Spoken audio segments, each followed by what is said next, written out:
Alors il est un peu plus de 17 h, bien la journée s'est passée tranquillement à la plage et on voit que l'île s'est totalement vidée, enfin du moins vidée au trois-quarts des touristes qui ont pris le dernier bateau à peu près à 3 h, et là on se retrouve un petit peu tout seul sur l'île, ce qui est très agréable de se sentir un peu, voilà, faire un peu Robinson de temps en temps sur une île déserte, c'est toujours une idée un petit peu sympa. Bref, je voulais vous parler d'un point en fait qui illustrait toujours cette idée de positionnement en réalité avec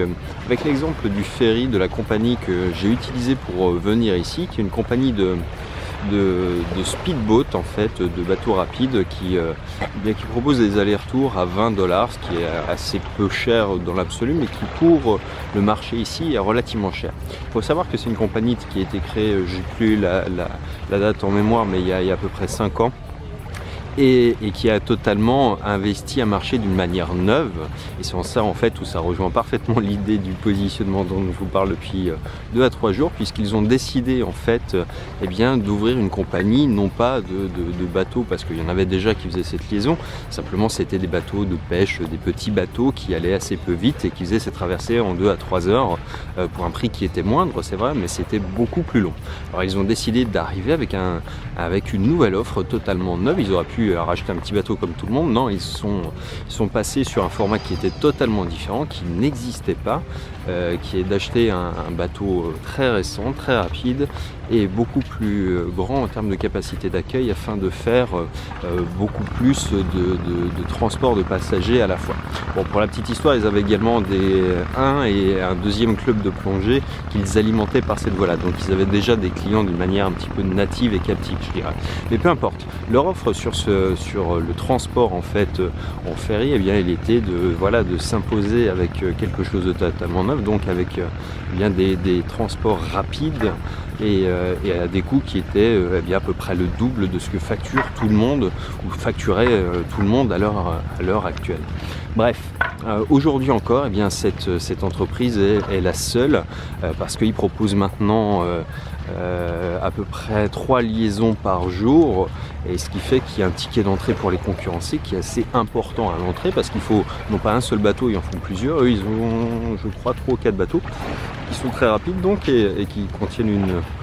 100 à 150 personnes de mémoire. Et donc du coup, c'est eux qui ont dicté les prix. Je crois qu'il y a une nouvelle compagnie qui vient de s'installer, mais évidemment elle n'a pas pu faire autant de liaisons, elle ne peut pas non plus faire autant de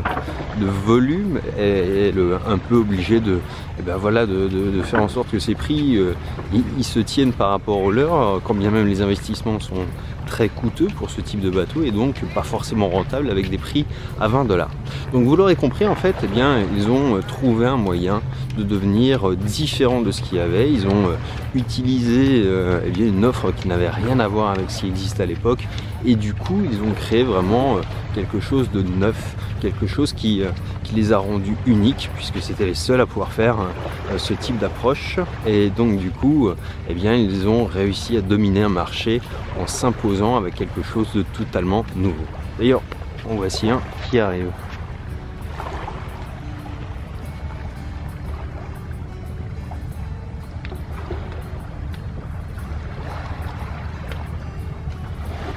Ils auraient pu se contenter de faire comme tout le monde, c'est-à-dire de racheter un petit bateau, de faire une offre qui valait 10 $ aller-retour pour ces fameuses traversées, mais au lieu de ça, ils ont compris qu'il était vital pour eux d'avoir une offre différente qui correspondait peut-être pas au marché